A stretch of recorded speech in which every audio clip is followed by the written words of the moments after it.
Matapos ang rampage ni Takamura, ngayon na i-review na natin ang chapter 167 and 168 ng Sakamoto Days ay sa wakas, masasaksihan na natin ang pagpapatuloy sa naudlot na huling eksena na kung saan ay nagawang maatake ni Takamura si Haruma na isang napaka-fatal pa na atake. Kaya na may sa videong to ay matutunghayan nyo ang isang intense, napakatindi at nakakabiglang resulta ng final fight dito sa museum. Kaya na may this is Mr. Meken at wag na natin patagalin pa, let's go!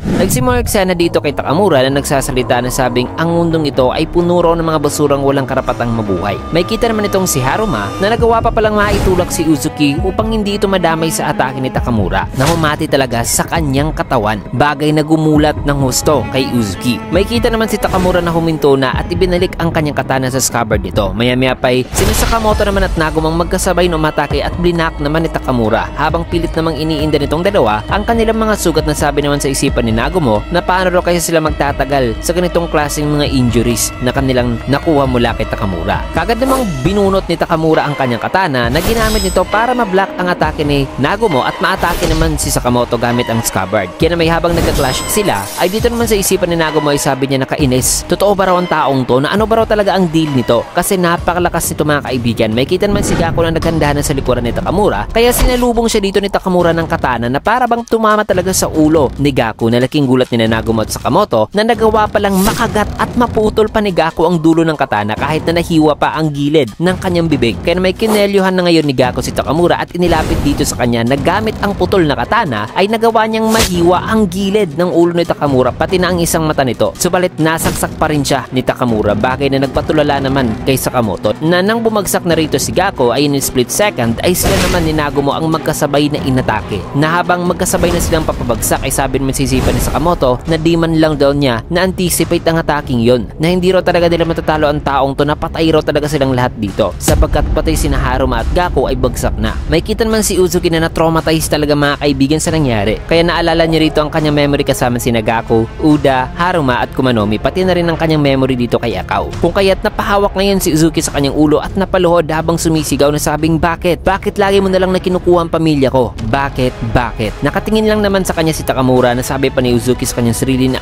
ang boses, sino ka ba? Lumabas ka dito. At habang nasa ganitong state ngayon si Uzuki ay di na nag-aksepa ng oras si Takamura at mabilis nang inatake si Uzuki na nang papalapit na ngayon ang kanyang katana dito kay Uzuki ay dito naman kay Sakamoto na nakatingin kina Uzuki ay naalala niya rito ang sinabi ni Utang sa kanya patungkol sa maaaring psychological condition ni Uzuki na minsan daw para ma-overcome daw ang napakatinding stress at nakakagulat talaga na experience ay ang isang tao ay nakakapag-create daw ng isang personality para ma-i-deal daw ang di nakakaya ng sakit at pagdurusa na maaring ang siyang nangyari raw kay X. Kung kaya't may kita na nagawa naman ni Uzuki maputol ang katawan mismo ni Takamura mga kaibigan na one shot niya lang, isang unexpected turn of events. Nainis naman dito si Takamura habang sina Sakamoto at Nagumo ay nagulat talaga ng gusto sapagkat bagsak talaga ang pinakamalakas na assassin mga kaibigan na si Takamura at naputol ang katawan nito habang si Uzuki naman ay parang animoy wala na sa sarili na nagsasalita ng mga salitang di maintindihan kagaya sa mga salitang pinagsasabi ni Takamura na matapos niyan ay sa likod ng mga usok ay nawala na rin at umalis na si Uzuki habang si Sakamoto ay hinang-hinana at nilapitan naman si Nagumo na sabi rito ni Sakamoto sa kanyang isipan na nasa hypothermic state na raw ang katawan ni Nagumo kasi masyado na raw itong nawalan ng maraming dugo na masama raw ito, kailangan raw nilang umalis na dito. Kaya dinala na niya si Nagumo mga kaibigan na sabing Nagumo huwag kang mamatay. Subalit di pa rin maalis-alis sa isipan ni Sakamoto ang tila ba'y pagbago kanina ng ugali ni Uzuki. Nasabi pa rito ni Sakamoto na ang huling galawan daw ni Uzuki kanina na huwag mong sabihin na ang taong yun maya-maya pa'y bumigay naman dito ang katawan ni Sakamoto at nakasandal na ngayon sa pader. Na nang mawawala na siya rito ng malay, may kita naman si Shin at Kashima na papalapit na sa kanila at nababahala. Nasabi naman sa isipan ni Sakamoto na Shin, ayos ka lang pala. At matapos ang matinding sagupaan at patayan sa loob ng Okotabe Museum ay dito naman sa isang lugar ay may kita naman si Sakamoto na unti-unti nang nagigising mula sa ingay ni Shin at Lu na kung saan inilagay pa nila sa tabi ni Sakamoto ang maraming pagkain para maamoy daw ito ni Sakamoto at tuluyan ng magising. Nasabi pa ni Shin na ano ba tingin mo si Mr. Sakamoto, isang hayop? Na nang tuluyan nang nagising si Sakamoto ay sabi niya na nasan ako? Isang buong linggo? Sagot naman ni Granny Mia na oo. Isang linggo na raw ang nakalilipas nung dinala raw si Sakamoto dito ni Shin na punong-puno raw ng dugo na akala pa raw nitong si Granny Mia na bangkay na raw nung una itong si Sakamoto. May kita naman si Nagumo na tulog pa. Sabi naman ni Shin kay Sakamoto na di niyo po ba naaalala na himatay po kayo sa Art Museum Museum. Sinusubukan daw sana niya noong magkasabay na dalhin itong si Nagumo nang bigla na lang daw na nakasalubong niya si Amane na hinahabol pa ni Usaragi, kung kaya't nung inaakala niya ron niyang tapos na ang lahat kasi nandirito rin si Usaragi ay buti na lang daw ay bigla namang dumating si Seba na gumulat naman kay Usaragi, kaya yun daw dahilan na na-evacuate raw sila dito ng safety. Sabi naman ni Sakamoto na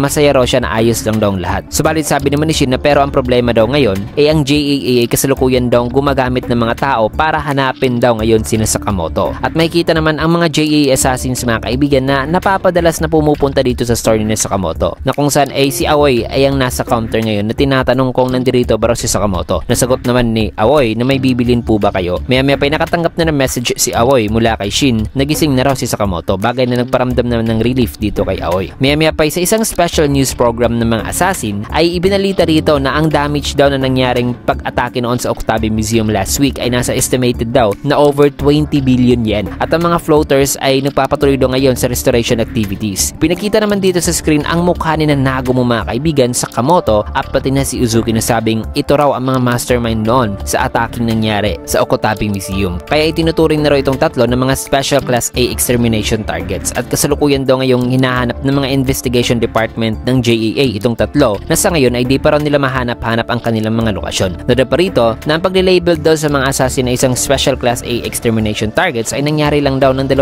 beses noon, at among lang daw yun sa mga JAA operatives. Kaya sabi naman ni Sakamoto na yun daw palang nangyari. Maya pa'y may kita naman na nanonood na rin pala si Nagumo na sa paglingon ni Shin ay mabilis namang bumalik sa kanyang usual na pwesto itong si Nagumo. Kaya sabi naman ni Shin na ikaw talaga Nagumo, kailan ka pa ba nagising? Sabi naman ni Nagumo na gumising na nakahapon pa raw actually. Sabay sabing long time no see tandang Mia. Sagot naman ni Granny Mia na matibay raw talaga itong si Nagumo. Nagsalita naman si Utang na sabing okay, Sakamoto diretsohin na natin ito, na ibahagi na raw ngayon ni Sakamoto sa kanila ang nangyari raw talaga sa Art Museum noon. Na ano ba raw talaga ang nangyari kay X? So dito na ipinaliwanag ni Sakamoto sa kanila mga kaibigan ang buong nangyari, na few minutes later ay sabi naman ni Shin na pinatay ni X si Takamura. Tanong naman ni Utang na itong si Takamura isa ba raw talaga itong ibang klaseng tao talaga at halimaw sa lakas? Sagot naman ni Granny Mia na kung itong dalawang mga batang to na sina Sakamoto at Nagumo ay nagkaroon daw ng matinding sugat noon dahil sa nakipag-clash ito kay Takamura mga kaibigan, ay sabi rito ni Granny Mia na siguradong si Takamura raw talaga ang pinakamalakas sa mundo ng mga assassin. Narinig daw niya kasi ang rumor sa taong to noong sa kabataan pa ron niya na nakakamanghalang daw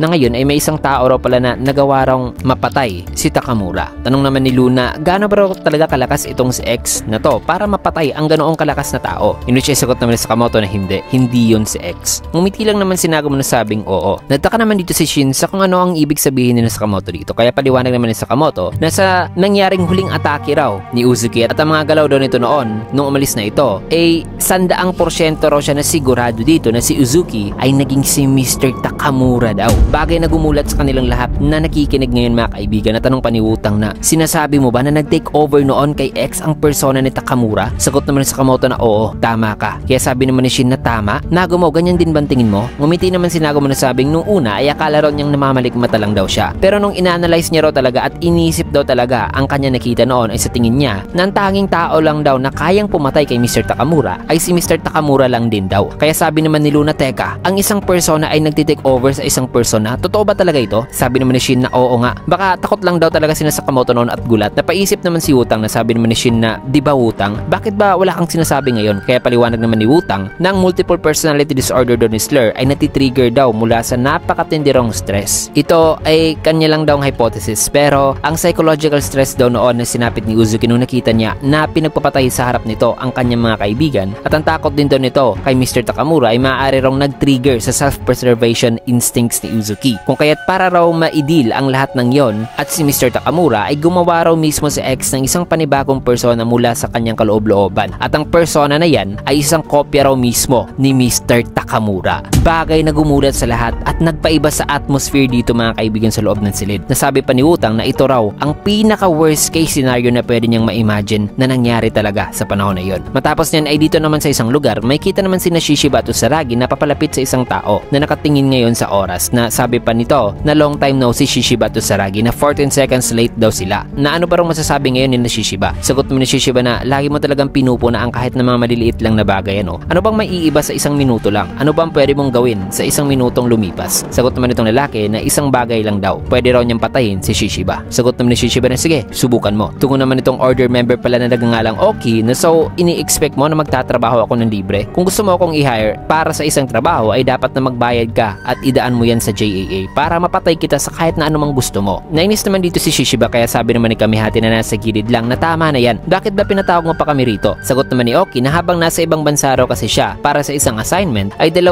order member daw ang namatay, 2 naman ang umalis at maraming branches daw ng JAA ang nawasak. Nadidisappoint daw siya ngayon talaga dito kina Shishiba. Pero kasalanan naman daw ito ng leader kung ang mga underlings daw nito ay sumablay. Siya raw ang magtitake responsibility sa lahat ng to at magpakamatay na pagkatapos ng misyon. Nasabi naman sa isipan ni Shishiba nang nasabi yan ni Oki na ayos, mamatay ka nga. Sabi naman sa isipan ni Kamihati na ayos yan ha. Dito naman kay Usaragi sabi niya na mamatay. Kaya tanong naman ni Shishiba na so ano ba ang iyong huling misyon? Sagot naman ni Oki na ang itama raw ang mali sa ngalan daw ng order. Sabi pinakita niya rito ang larawan ni Sakamoto, Nagumo at Uzuki. So ang current leader na mismo ng order mga kaibigan ang kikilos para i-hunt na sina Sakamoto. Isang napakalaking dilema na talaga sapagkat most wanted na sina Sakamoto at ang lahat ng JAA ay naghahanap na sa kanila. Paano kaya nila ma-resolve ang lahat ng to at ano kaya ang gagawin ng order sa mga susunod na chapter para mahanap at mapaslang sina Sakamoto? Well, malalaman natin ang mga mangyayari sa susunod na rin na chapter mga kaibigan. Kasi dito man natin tatapusin ng video sa last panel na ito. Kaya naman kung nagustuhan nyo yung video, kinigit a like, comment, follow, subscribe na rin for more videos like this. Maraming salamat and see you guys again on my next video.